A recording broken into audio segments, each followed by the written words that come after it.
पुस्तक उकाळले तिच्या आईला या व्हॅलेंटाईनचं. या व्हॅलेंटाईन नावाच्या संतानं कवच टाकलंय मागं. मीरेला, तुळशीला, रामदासांना, तुकोबांना. या व्हॅलेंटाईन नावाच्या संतानं कवच टाकलंय मागं. मीरेला, तुळशीला, रामदासांना, तुकोबांना. एक माय रडत होती भाकरी थापता थापता. एक माय रडत होती भाकरी थापता थापता. बोलली, माझा मुलगा घेऊन गेलाय मी कमवलेले 500 रुपये जबरी. माझा मुलगा घेऊन गेलाय मी कमवलेले 500 रुपये जबरी. कुठलाचा सण आहे होतो सर, कुठलाचा सण आहे होतो सर तो साजरा करायला. मी या मुलगा म्या तरी काय करू, काय करू म्या तरी.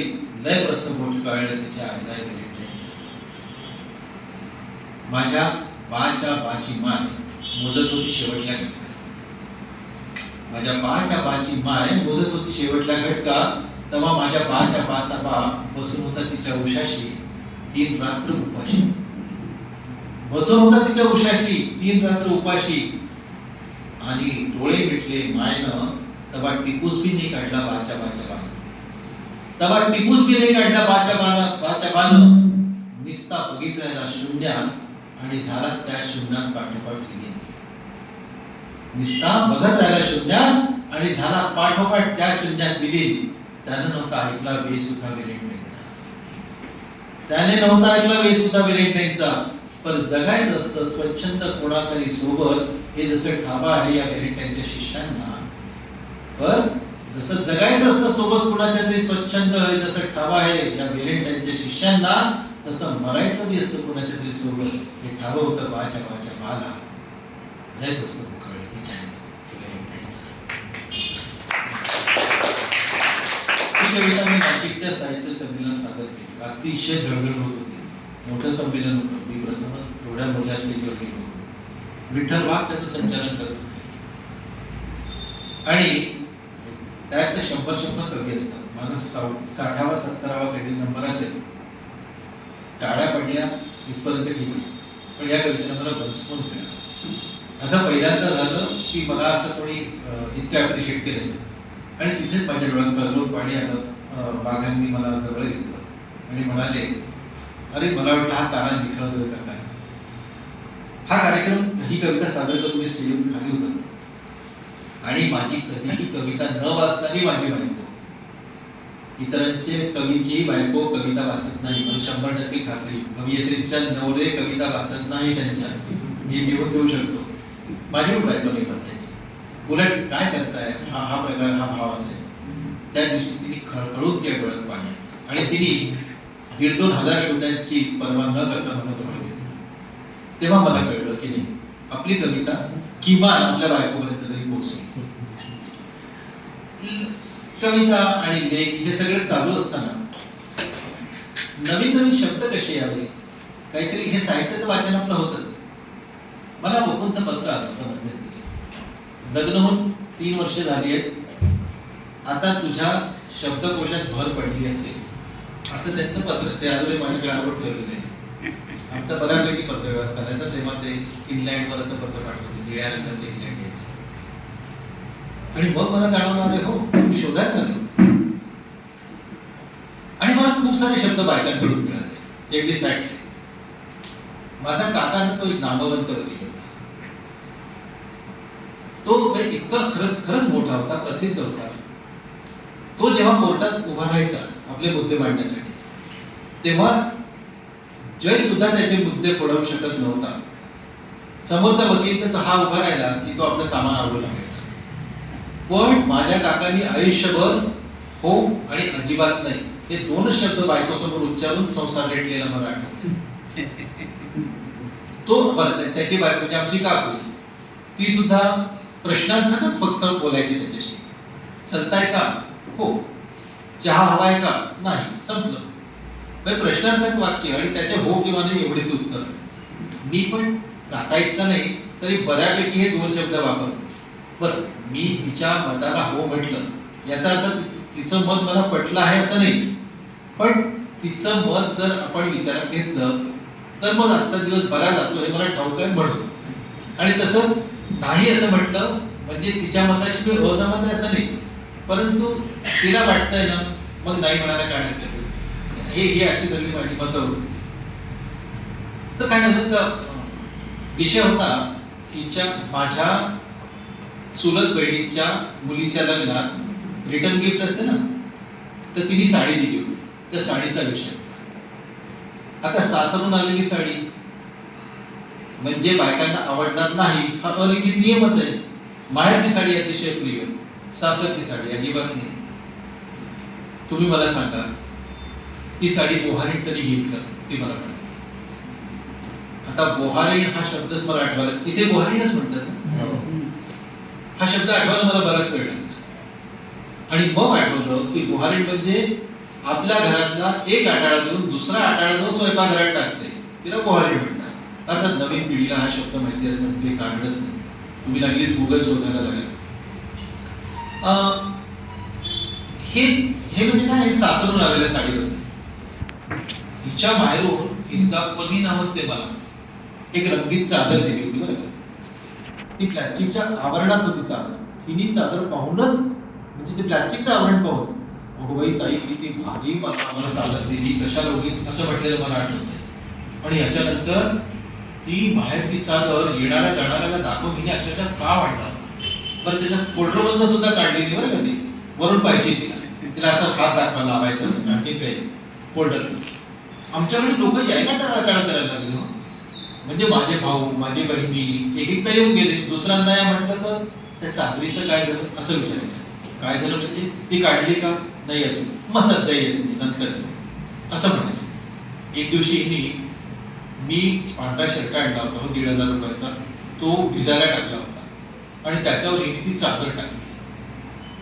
तुम्हाला सांगतो, ती चादर अर्ध्या तासात तिचा रंग संपूर्ण गेला, ती पांढरी झाली आणि माझ्या पांढऱ्या शर्टावरती निरनिराळे रंग पसरले, ते कायमचे झाले. शेवटी हिनी माझ्या ताईने तुम्हाला फुकटात रंगवून दिला शर्ट असं म्हटलं तर मी दाराळं पोटभर हसून घेतलं होतं. आता विषय चालला होता आणि ती म्हणाली सांगा.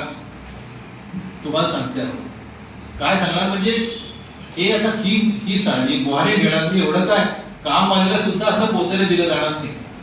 पोतेरं हा आणखी एक नवीन शब्द मला मिळाला. पोतेरं म्हणजे एक जुनाट जीर्ण शीर्ण झालेलं कापड, मग त्याला आपण जेव्हा फळण्यात भिजवतो त्याने नादी पुसतो त्याला पोतेरं म्हणतात. पण साडीला, सासरून आलेल्या साडीला पोतेरं म्हणण्याची पद्धत सुरू झाली, हे मला ठाऊक नव्हतं. लग्नानंतर कितीतरी गोष्टी खरंच माझा शब्दकोश वाढायला लागला होता.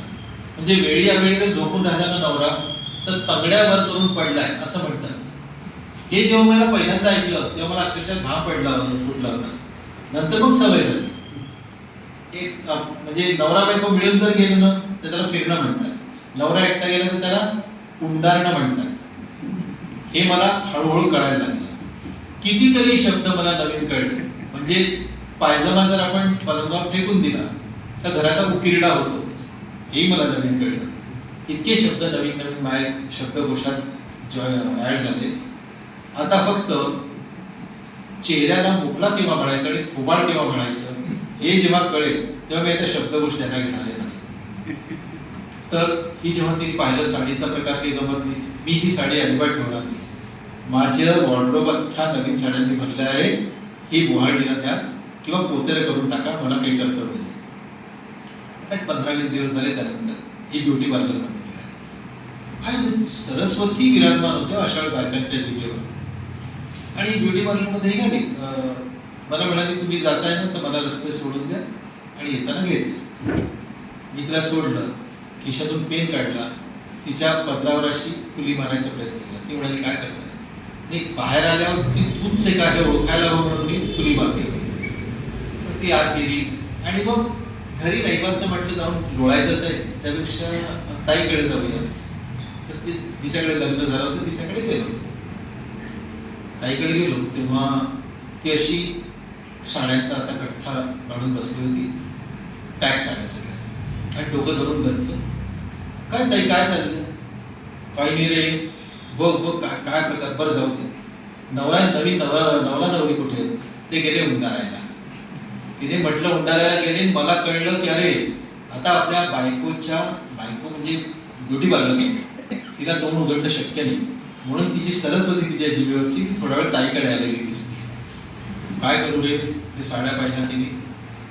मी तुला सांगतो ह्या साड्यांचं काय करावं हे कळत नाही. लग्नात इतक्या साड्या गिफ्ट आल्या मला, 20 या लग्नात, त्याच्या आधी मुलीचं झालं 16 त्या लग्नात. मी पाहिलं काही साड्या तिथे पडल्या होत्या. बरं, लोकांनी तरी चांगल्या साड्या द्याव्या की नसेल. अरे मुलीच्या लग्नात ज्या साड्या मी गिफ्ट म्हणून दिला त्याच्यावरचा कव्हर सुद्धा न बदलता मुलाच्या लग्नात मला त्यांनीच परत दिल्या. ताई याचा इलाज नाही. मग तू विचार कर ना, 20 मी दिल्या होत्या, 20 साड्या मला तेव्हा आल्या होत्या, आता 16 आल्या, मला करायचं काय? मग तेवढ्यात ताई चहा टाकायला आली आणि चहा टाका जेव्हा आली तो पटकन समोरची पाकिटं बोलली, ती 13 भरली.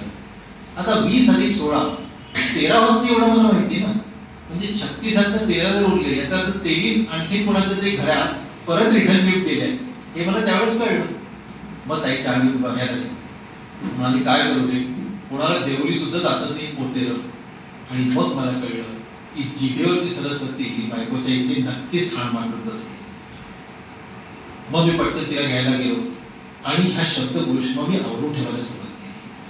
हे शब्द नवीन नवीन जुळत गेले आणि कुठेतरी मग खट्याळ लेखन सुरू झालं. पण खट्याळ लेखन करताना चांगल्या कविता कराव्यात असं वाटत नाही, कारण लेखन ज्या वेगाने श्रोत्यांपर्यंत पोहोचतं तेव्हा अधिक वेगाने कविता पोहोचतात, हे माझं स्पष्ट मत आहे. म्हणजे पोहोचत राहते.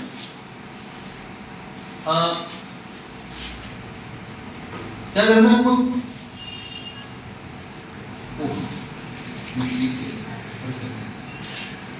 मग मला असं वाटलं की आपण श्रोत्यांपर्यंत पोहोचू कसं शकतो. एका कार्यक्रमात मी कविता म्हणली, एक लहान मुलगी आणि ती आई बाबांचं भांडण झालेलं तिला सहन होत नाही आणि तिने केलेली ती कविता, असा तो त्याचा उद्देश होता.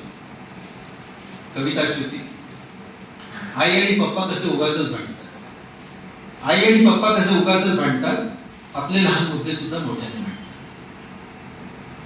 कविता पोचते का हे मला, हा प्रश्न मला का पडला. मी जेव्हा मोठ्या कवी संमेलनामध्ये जायचो, मी नावच घेतो अतिशय आदराने, उद्या त्यांची कविता आपण सादर करून धक्का हलसगी करते किंवा अशोक नायगावकर अरुण भित्रे याच्या कविता किती पटकन श्रोत्यापर्यंत पोहोचतात, त्या आज शिकतात. आपली कविता काय सुरू नाही, शक्य आहे त्यांच्या इतकं नाही, पण काही स्तर तर असू शकतं. आई आणि पप्पा कसे उगाचच भांडतात, आपले लहान मुद्दे सुद्धा मोठ्याने म्हणतात.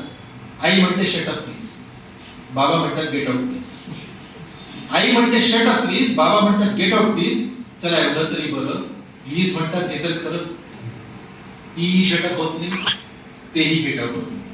एकमेकांवर ओरडून उगाच बाप मात्र दडवतात, भांडणाचा रोज नवा इतिहासच घडवतात. मला म्हणतात भांडू नकोस, भांडण वाईट असतं. मला म्हणतात भांडू नकोस, भांडण वाईट असतं. जगासमोर भांडू नये, यांना धोरण नसतं. यांचे यांनाच वळत नाही, धागे अजून जुळत नाही. आई आणि पप्पा कसे उगाचच भांडतात, आपले लहान मुद्दे सुद्धा मोठ्याने म्हणतात. कब्बशा फुटतात, दोघांची डोकी उठतात. कब्बशा फुटतात, दोघांची डोकी उठतात. तिचे कपाळावर बुक्के, एकमेकांना जोरात धक्के. आणि तुम्हाला सांगतो, हे जेव्हा वाक्य मी म्हटलं, कब्बशा फुटतात, दोघांची डोकी उठतात, तिचे कपाळावर बुक्के, एकमेकांना जोरात धक्के. माझ्या समोर एक 6 वर्षाचा मुलगा बसला, त्याच्या शेजारी त्याची आई होती आणि तो उठून टाळ्या वाजवला. त्याने टाळ्या वाजवायला सुरुवात केली या वाक्यावर आणि ते दोघं आई वडील पटकन उठले आणि खाली मानला. त्या क्षणाला मला कळलं की माझी कविता प्रथम का मला प्रथमच कळला, एका लहान मुलापर्यंत पोहोचली. तो माझ्यासाठी अतिशय आनंदाचा क्षण होता. कदाचित जे घडलं ते चांगलं नसेल, परंतु आपली कविता पोहोचली हे त्या क्षणाला कळलं. कब्बशा फुटतात, दोघांची डोकी उठतात, तिचे कपाळावर बुक्के, एकमेकांना जोरात धक्के. हे इकडे एकमेकांना जोरजोरात झापतात. शेजारचे नाना तिकडे थराथरा कापतात. त्यांच्या काकू याच वेळेस आमच्या घरात शिरतात. त्यांच्या काकू याच वेळेस आमच्या घरात शिरतात. आमच्या घरची वाडा वाटत गावभर फिरतात. लाख वेळा चालून सुद्धा माझ्या एकटं चालत नाही, दोघं एकमेकांना मुळीच भीक घालत नाही. आई आणि पप्पा कसे उगाचच म्हणतात, आपले लहान मुद्दे सुद्धा मोठ्याने म्हणतात. तार स्वरात आरडाओरडा, ओरडून ओरडून घसा कोरडा. तार स्वरात आरडाओरडा, ओरडून ओरडून घसा कोरडा. त्यांची आई तिचा बाप, त्यांची आई तिचा बाप सरसकट शिवाय माझी मात्र ओढाताण शांततेची भारीच वाण, माझी मात्र ओढाताण शांततेची भारीच वाण. आजी आणि आबा घाबरून कोपऱ्यात जाऊन बसतात, त्यांचे चेहरे किती किती केविलवाणे दिसतात. आजी आणि आबा घाबरून कोपऱ्यामध्ये दिसतात, त्यांचे चेहरे किती किती केविलवाणे दिसतात. काही काळ अवदसा घरामध्ये करते. दुर्दैवाने माझ्यासमोर ती पिढी त्यांच्यासाठी ही कविता. काही काळ अवदसा घरामध्ये फिरते आणि आजी यांच्या सुखासाठी रात्रंदिवस झुरते.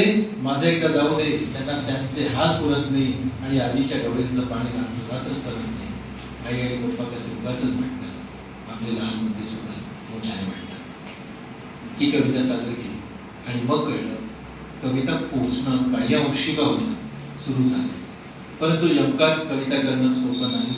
चांगली कविता करताना जेव्हा यमक शोधावा लागतो तेव्हा कुठेतरी ते त्रासदायक असते, ते नकारदायक असते. तेव्हा कवितेत यमक सहज जर आला तर करावा हे मला पुढे सांगायला लागलं. म्हणून मग मी कवितेची पुढची स्टेप घेतली आणि मी पटकन एक दीड एक शेवटची कविता करूया. सर आपण 1 तासात आपण संपूया.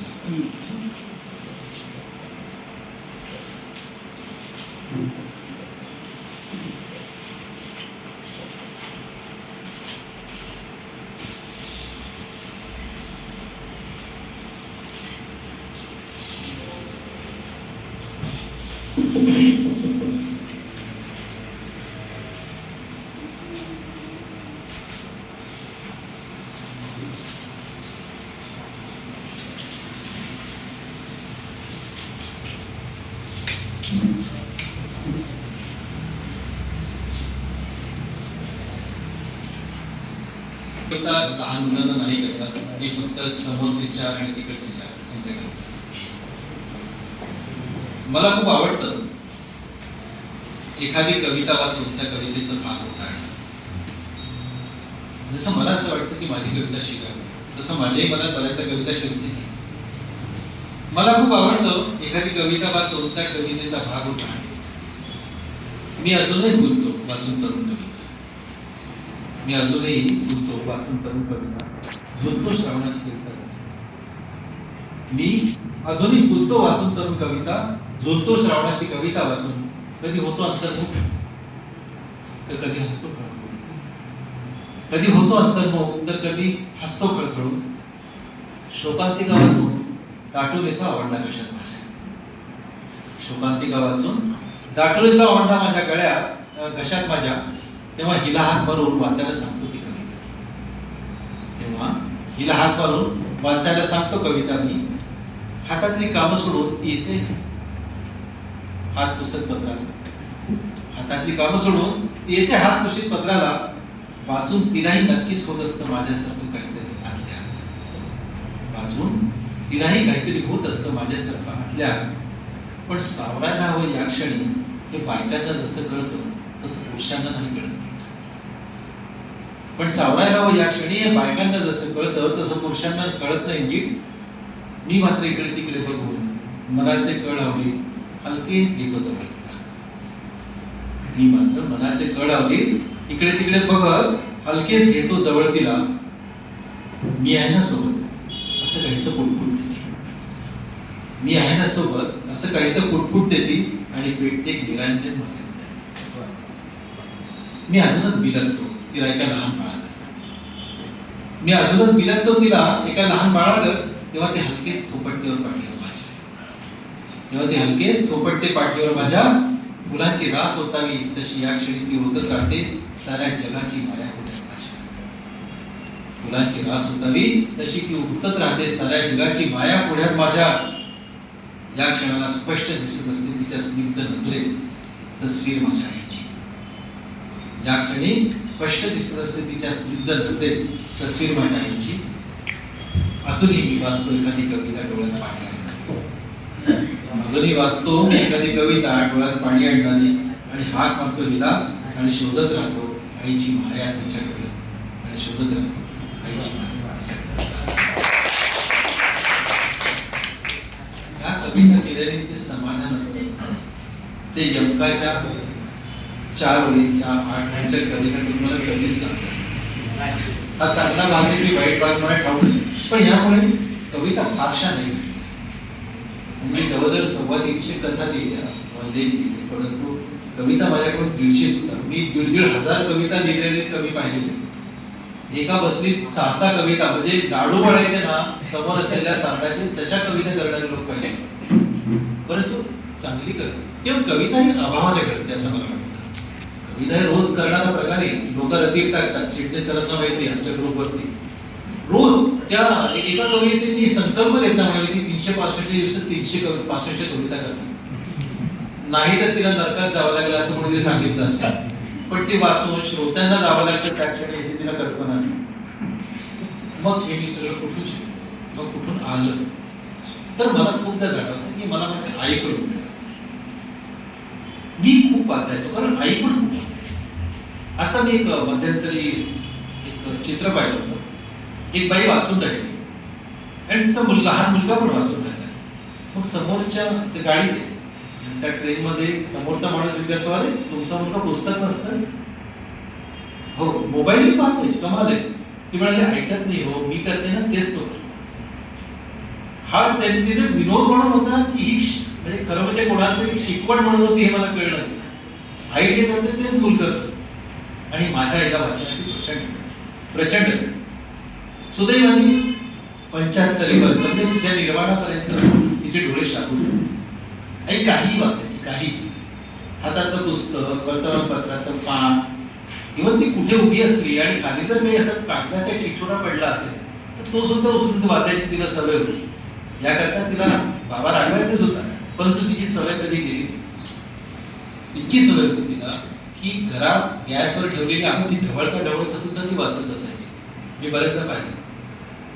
पुलंचं फसवणूक असताना किंवा मल्लिका अमर शेखांचं मला पुस्तक असताना किंवा रणजित देसाईंचं स्वामी असताना तिला निरनिराळ्या भावनात रंगताना मी कितीतरी वेळा काय तिच्या चेहऱ्यावर भाव यायचे. म्हणजे असा मी जेव्हा वाचत होती ती, तेव्हा ती आमटी ढवळताना कदा कदा हसत होती आणि ते आमटीचे थेंब असे उडत होते, तिच्या अंगावर उडत होते, पण तिला त्याची सुद्धा जाण नव्हती. तिचं पाहून आम्हाला वाचनाची हळूहळू सवय झाली. सुरुवातीला वाचनालयातून पुस्तक यायची, पण ती वाचायची. बरं, ती वाचलेलं आम्हाला वाचून दाखवायची. एखादा तिला उतारा आवडला की मग ती वाचून दाखवायची. मला, बाबांना, माझी बहीण उज्ज्वला, तिला वाचलेलं सगळंच तिला आवडायचं असं नाही आवडलं तर असा हात हलवायची, ते पटलं नाही को असं त्यामागे भाव असायचा. ती जेव्हा घरचं सगळं आवरून वाचायला बसली की तिला डिस्टर्ब करायचं नाही, ते आम्हाला बहीण भावांना माहिती होतं. आम्ही त्या खोलीत जायचो की तिच्या वाचनात कधी व्यत्यय आम्ही कधी आणलेला आठवत नाही. जेव्हा आमची घरची परिस्थिती जरा बरी झाली, म्हणजे आमचं शिक्षण संपलं, खर्च कमी झाले, बाबांची थोडी वाढली, तेव्हा मग तिने पुस्तकं विकत घ्यायला सुरुवात केली. बाबांना पुस्तकं विकत आणायला ते आग्रह करायला लागले आणि पाहता पाहता आमच्या घरात स्वतःचा वैयक्तिक विकत घेतलेल्या 350-400 पुस्तकांचा संग्रह तयार झाला. आता एवढा मोठा खजिना. मग आम्ही पण वाचायला लागलो. वाचता वाचता मग जसं मगाशी मी उल्लेख केला, बापू यायचे, शंभा यायचे, मग त्यांच्यासारखं काही लिहिता येईल का असं पाहता तर काही लिहायला मी सुरुवात केली. सुरुवातीचं माझं लेखन मी तिला वाचून दाखवायचं, मग ती त्याच्यात काही सुधारणा सुचवायची, आपल्या मुलांना लिहिलं म्हणून कौतुक करायची आणि मग मी त्याला प्रकाशनासाठी पाठवायचे. माझ्या लग्नानंतर ती हळूहळू स्वयंपाकघरातून निवृत्त झाली आणि निवृत्त होणं तिने साजरं केलं जातं. तिच्या वाचनाचा वेळ अधिकच वाढला. तिची सवय होती, ती दुपारी झोप झाली की 3-3:30ला उठायची, चहा करायची स्वतःचा आणि तिचं जे तिची खोली होती ती पश्चिमेकडे होती. पश्चिमेकडे खिडकी होती, तिथून मग प्रकाश यायचा आणि त्या प्रकाशात ती वाचायला बसायची. 5-5:30 पर्यंत वाचून झालं की मग इच्छेने उठायची, पाय मोकळे करून यायची, अंधाराची घरी यायची, देवापाशी दिवा लावायची आणि खाऊन परत वाचायला बसायची. तोपर्यंत रात्र झालेली असायची आणि रात्री ती दिवा जेव्हा लावायची तर तिला काय सवय होती ठाऊक नाही, पण ती दिव्याकडे पाठ करत बसायची. पाठ केल्याने तिचा अंधार त्या पुस्तकावर यायचा. मग थोड्या वेळाने ते वाचणं शक्य झालं नाही की ती दिव्याकडे तोंड करायची, पण त्याच्यामुळे तिच्या चेहऱ्यावर प्रकाश यायचा.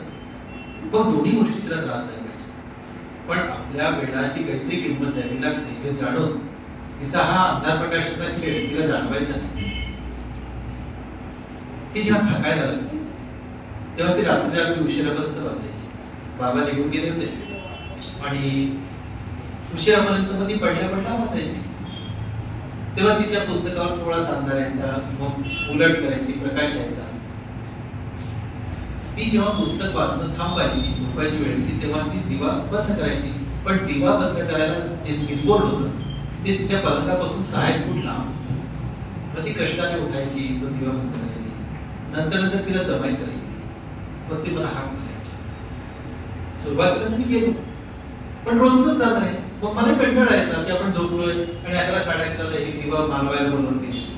मग तरी पण मी चरफडत जायचा आणि 1-2दा मी ऐकलंच नाही आणि हात दिले. आणि मग रात्री 1:30 वाजता मी उठलो पाणी प्यायला, तेव्हा पाहिलं तर आईच्या खोलीचा दिवा चालू होतो. काय झालं काही? मला झोप निघाली. का? दिवा लागला ना. पण मलाच अपराधासारखं वाटलं. दिवा बंद केला. आईच्या निर्वाणापर्यंत मी दिवा बंद करायचं काम नेटाने करत होतो. 5-6 दिवसाच्या आजारानं आई गेली आणि ती खोली रिकामी झाली.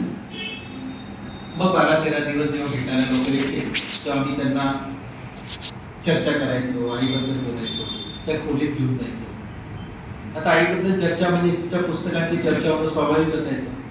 मग ते पुस्तक कपाटातून काढले जायचे. मी त्या एखाद्या पुस्तकावर हात ठेवायचा. ज्या पुस्तकांचा स्पर्श आपल्या आईला झालेला आहे त्याच पुस्तकांना आपण स्पर्श करतो. आईला स्पर्श केल्याची कुठेतरी जाणीव व्हायची. मग 13-14 दिवस झाले, सगळं सुरळीत झालं आणि ती खोली नकळत माझी झाली. मी त्या खोलीत जाऊन झोपायला लागलो आणि एकदा असंच मी झोपलो असताना माझ्या डोळ्यावर प्रकाश आला. मग मला ते त्रासदायक झालं. मग मी पाठ करून बसलो प्रकाशाकडे. मग पुस्तकावर अंधार आला. म्हटलं हे बरोबर. दुसऱ्या दिवशी उठलो, इलेक्ट्रिशियनला बोलवलं, हवे तसे कनेक्शन करून घेतले, दिव्याचं स्विच पलंगाच्या जवळ करून घेतलं, मागून फोकस ही पुस्तकावर अशी व्यवस्था करून घेतली. सगळ्या सोयी केल्या. परत झोपून पाहिलं, पुस्तकावर प्रकाश घेतला, उजवा हात थोडासा लांब करून दिवा बंद केला आणि मला इतका आनंद झाला आणि किती सोपं झालं सगळं. मी हात मारली. अगं म्हटलं की बघतं काय किती सुंदर झालं सगळं.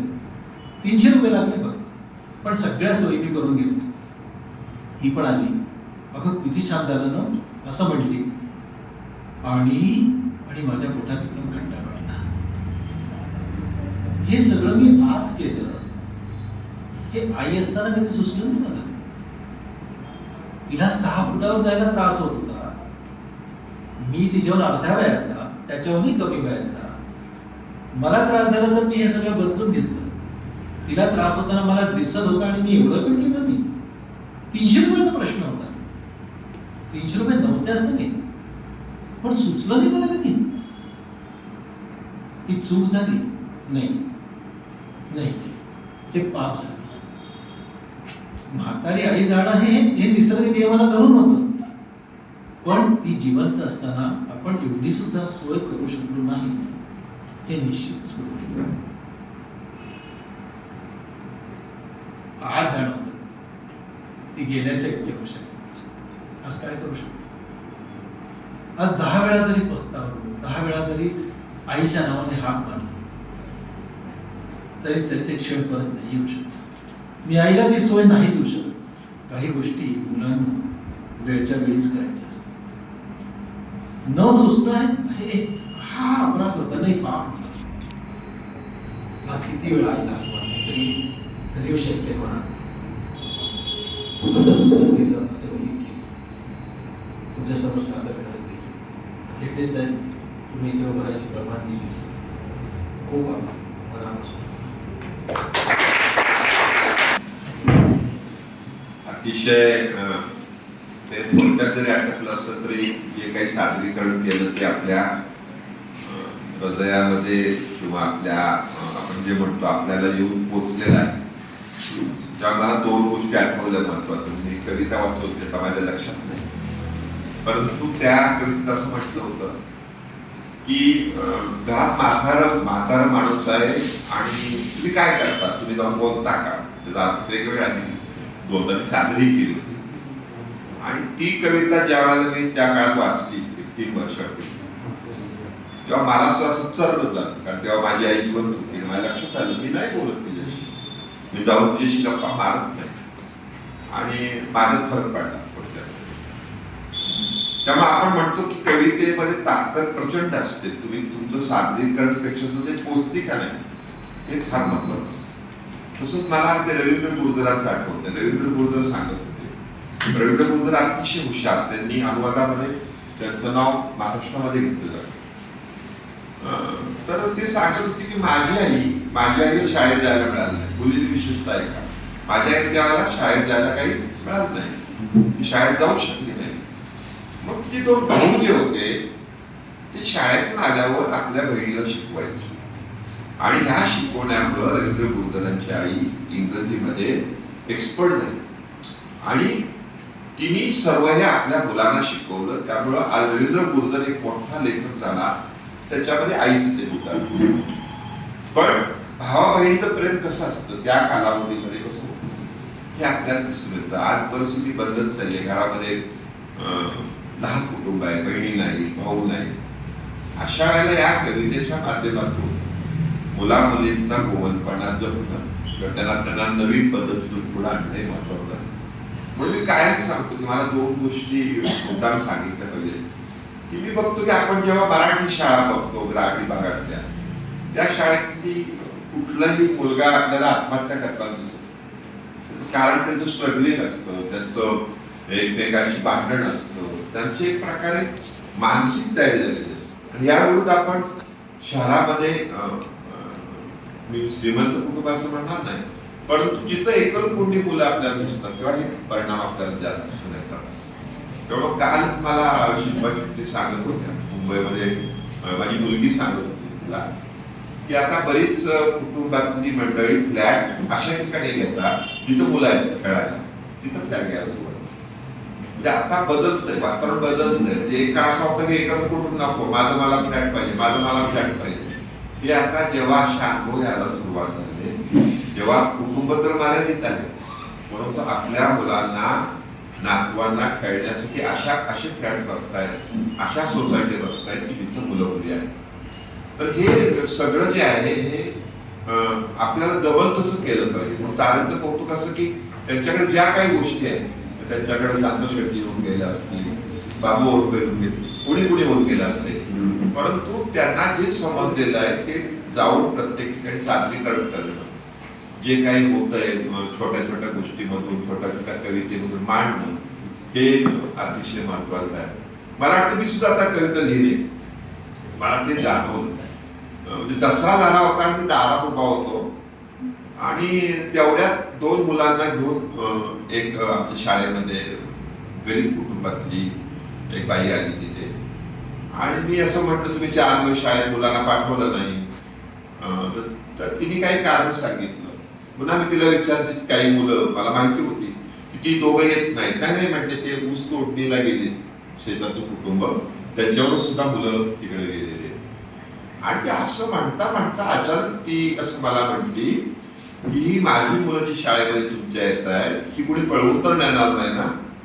आणि मला चर्व झालं. मी म्हटलं असं का म्हणताय. तर त्या म्हटल्या की सातारमध्ये सध्या मुलं पळवणारी टोळी आलेली आहे आणि आम्हाला भीती वाटते की आमची मुलं पण पळवून येतील. आणि तेव्हा माझ्या लक्षात आलं अशा कुटुंबाच्या दृष्टिकोनातून शाळेमध्ये मुलं पाठवणं हे पहिलं शिक्षणाचं काम नाहीच आहे. ते सिक्युरिटी म्हणून करतात, प्रायोरिटी ती सिक्युरिटी. त्याला माहीतच नाही. म्हणजे शिक्षक केवढा नशीबवान आहे की ज्या कुटुंबातली मुलं शाळेमध्ये शिक्षणाला येत नाहीत, त्या मुलांचं आयुष्य घडवणारे जे शिक्षक आहेत त्यांची आठवण किती मुलं काढतात आणि घडलेलं आहे त्याची मला विशेषतः आठवण. असे छोटे छोटे प्रसंग जेव्हा कवितेच्या माध्यमातून मुक्तछंद असेल, लय कविता असेल, जेव्हा आपल्या समोर येतात तेव्हा मला असं वाटतं की समाजामध्ये अभिसरणाची सुरुवात पुन्हा झाली पाहिजे. जे आपण किती प्रगती केली तरी ज्या कालावधी विठ्ठलरामजी शिंदेचा होता, विठ्ठलरामजी शिंदेच्या जनाकाच्या गोष्टी तिने सांगितल्या. जनाका जेव्हा जायच्या झोपटपट्टीत इकडनं तिकडनं मुलं घेऊन यायच्या, तिथे मुलं देत नव्हते. मग हळूहळू द्यायला लागले मुलं, तेवढे बरं झालं, घरी जागा करतात ना, जाऊ दे तिकडे, जेव्हा आम्ही नोकरीला जातो तिकडे जाऊ दे. तीच परिस्थिती आपली सुद्धा आहे. आपल्याला समाजामध्ये एका बाजूनी उच्च स्तर मोठा होत असताना त्यांना असणारे प्रॉब्लेम्स, या विरुद्ध गरीब कुटुंबामध्ये हे प्रॉब्लेम्स नाहीये, पण बाकीचे प्रॉब्लेम्स आहेत. पण ह्या दोघांचं एक कॉम्बिनेशन वेगवेगळ्या स्तरावर होणे हे मला महत्वाचं वाटतं. सध्या सगळ्यात महत्वाचा विषय असा आहे की मुलांना खेळण्यासाठी मुलं पाहिजे, मुलींना खेळण्यासाठी मुली पाहिजे. आणि पूर्वीसारखं राहिलं नाही तर आपण आठवत नाही, मला माहित नाही, पण आम्ही लहानपणी बहिणींबरोबर ते कचकड्या खेळायचो, फुगडी खेळायचो, सगळं खेळायचो. आता हे खेळ मुलं करताना आपल्याला दिसत नाही. उलट सगळे खेळ खेळायचे. तर मला माझ्या शाळेमध्ये मला छान वाटलं की 2 मुलं रोज बहिणीला घेऊन यायची आणि शाळा काढण्यापूर्वी ती कबड्डी खेळत, त्या मुलीला आपल्या बहिणीला कबड्डी शिकवत असायची. हे वातावरण पुन्हा निर्माण होण्यासाठी प्रयत्न होणं गरजेचं वाटतं. तुमचा अतिशय थोड्या वेळात जरी गर्दी नसते तसं तुम्ही जे सादरीकरण केलं ते महत्वाचं होतं. पुन्हा एकदा मी तुमचा आभार मानतो आणि माने साहेब आपल्याला विनंती करतो की आपण बोला, काय आपल्याला वाटतं. ते बोलतील, शेजवळ बोलतील, कोथरी बोलतील, नूरकर मॅडम बोलतील आणि कार्यक्रम संपेल. ऐकल्यानंतर म्हणजे आज मुख्यतः मला भेटल्यानंतर एमपी विषयी हे जे आहे ना की तिथल्या भाषेचा लहेजा आणि माणसं जी दुसऱ्यांशी रिलेट होतात ते मला खूप पहिल्यांदा भेटीतच जाणवलं की तुम्ही अजिबात रिझर्व्ड नाही आहात आणि खूप फ्रेंडली आहात हे जाणवलं. त्यामुळं तुमचं व्याख्यानही मला खूप आवडलं आणि मला 2 गोष्टी आवर्जून या व्याख्यानाच्या सांगायच्या असं वाटतात की तुम्ही जे फर्स्ट पार्ट मध्ये बोललात ना मुलांना फार अप्रिशिएट झालं. म्हणजे हे त्यांच्यापर्यंत खरोखरच पोहोचायला हवंय की कविता काय असतात किंवा कशा भावना मांडल्या जातात, कशा पोचवायला पाहिजेत वगैरे. ते उखाण्याची कविता वगैरे सुद्धा त्यांच्या वेळेशी काही होतं, त्यामुळं या सगळ्या गोष्टी त्यांना खूप रिलेट झाल्या. खूप हसत होते ते पाठीमध्ये ऐकली कविता की ते एक जाणवलं. दुसरी गोष्ट मला अशी जाणवली की काही वेळांना आपल्याला काही गोष्टी समजत नाही, पण आता तुमच्या बोलण्यात माझ्या लक्षात आलं की आईचे संस्कार कसे असतात. तर माझी आई शंकर शेठ स्कॉलर होती, इंग्लिश मध्ये ती ऑनर्स पण होती. ती खूप क्लासिक पुस्तकं वाचायची. तिच्यामुळे मला मॉम पासून अगदी पेरिमेसन पर्यंत खूप मी हे ऐकलं. किंवा संस्कृत सुद्धा मी 10वी पर्यंत होतं, पण नंतर काही हे नव्हतं. पण ती जे सांगायची सगळं की कालिदासाचे वेळ किंवा काय, तर ते कानावर पडत गेलं, ती आवड निर्माण होत गेली. आता त्याचं इतकं वाईट वाटतं की आपण संस्कृत शिकलो नाही किंवा ती एवढी मोठी आपली विरासत आहे तर ती आपल्यापर्यंत पोहोचू शकत नाही वगैरे. पण तिच्या माध्यमातून खूप गोष्टी माझ्यापर्यंत आल्या. साहित्याचं खूप हे झालं. आता म्हणजे मी मराठीमध्ये MA केलं तर आम्हाला एक पेपर होता, तर त्याच्यात सगळ्या वेगवेगळ्या टप्प्यावरचं साहित्य होतं. तर त्याच्यामध्ये म्हणजे तो पेपर मला अजिबातच म्हणजे असा अनोळखी नाही वाटला, कारण तिनं माझ्याकडे जरीला वाचून घेतलं होतं, कोंडुरा, एक झाड दोन पक्षी, इथपासनं वीर धवल वगैरे वाटेल ते वाचून घेतलं होतं. त्यामुळे आज मला ते जाणवलं की हो, हे आईचे संस्कार मी जे लिहिते ते आणि अनुभव, आपण जे फिरतो, माणसं बघतो, त्यांच्याकडनं शिकतो, तर हे मला तुमच्या आजच्या व्याख्यानातून खूप प्रकर्षानं जाणवलं. अतिशय आनंद वाटला. धन्यवाद. नमस्कार. सर्वप्रथम चिटणीस सरांनी या ठिकाणी मला प्रमुख पाहुणे म्हणून बोलवलं, त्याबद्दल सरांना मी धन्यवाद देते. दीपलक्ष्मी पतसंस्था हे एक सांस्कृतिक व्यासपीठ झालेलं आहे, कारण या ठिकाणी खूप सुंदर कार्यक्रम होतात. गाड्यांचे कार्यक्रम होतात, पुस्तक प्रकाशनाचे होतात आणि आजचा तर खूप सुंदर कार्यक्रम मला ऐकायला मिळाला.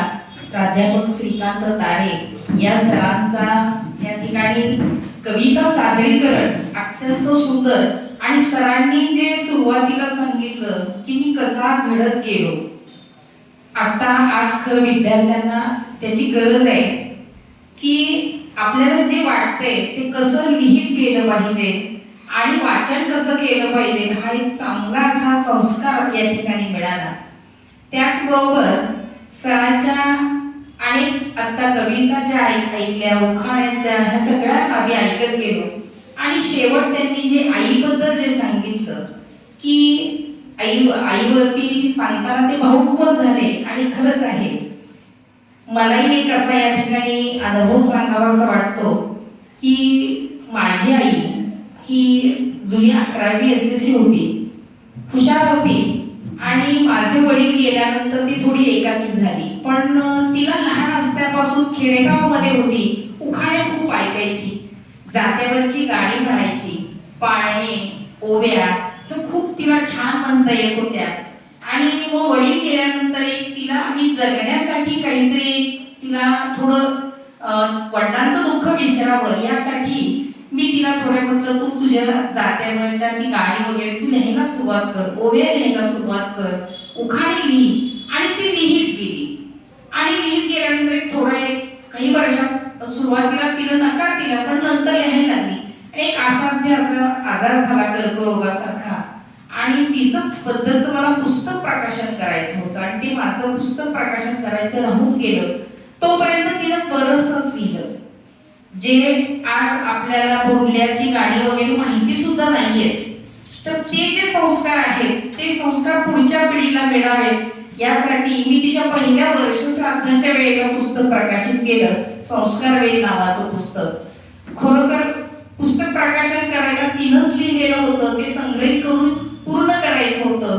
त्याला फार काही कालावधी लागला नसता, 1 महिनाच लागला असता, परंतु ते तिच्या जिवंतपणे मी करू शकले नाही याचं मला फार वाईट वाटलं. म्हणजे आपल्याला जे वाटते ते लगेच आपण आपल्या पालकांसाठी, आईसाठी, वडिलांसाठी किंवा कुणासाठी जे काही करणार आहे ते वेळेवर केलं पाहिजे. वेळ निघून गेल्यानंतर आपल्याला अपराधी वाटतं, पाप वाटतं. सरांनी अपराधीपेक्षा की माझ्या हातून हे पाप घडलं, खूप सरांनी ते अगदी मनापासून हृदयापासून सांगितलं की याला क्षमा नाही. पण आज मी ते पुस्तक ज्या वेळेला प्रकाशित झालं, आज मला त्या पुस्तकाच्या दुसऱ्यांदा प्रती काढाव्या लागल्या, कारण ते पुस्तक एवढं आवडलं सगळ्या लोकांना की तिच्या गावात तर खूपच मागणी आहे, पण इतर लोकांना सुद्धा, कारण त्याच्यामध्ये सगळ्या प्रकारचा संग्रह मी त्याच्यामध्ये आणखी काही गोष्टी मी त्याच्यामध्ये नमूद केल्या आणि चांगलं संस्कार नावाचं पुस्तक तयार करू शकले. मला वाटतं अशी जी काही लोक आहेत की जे सेकंद तारे आहेत, चिटणीस सर आहेत, पुढे या ठिकाणी संदीप श्रोत्री सर बसलेले आहेत, खूप उत्तम असे लेखक आहेत. या सगळ्यांच्याकडून काही ना काहीतरी घेण्यासारखं आहे. संदीप श्रोत्री सरांचं तर खूप मोठं काम आहे पुस्तकामध्ये. त्यांची म्हणजे वेगवेगळ्या प्रकारची माउंट एव्हरेस्टची किंवा अन्नपूर्णा वगैरे पुस्तक मी सगळी सरांची वाचलेली आहेत. आणि आपण संघर्ष करून किंवा अनेक गोष्टी ज्या वेळेला करायचं, ज्या वेळेला आपण चंग बांधतो त्यावेळेला आपण अनेक गोष्टी करू शकतो, हे या सगळ्यांच्याकडून शिकण्यासारखं आहे.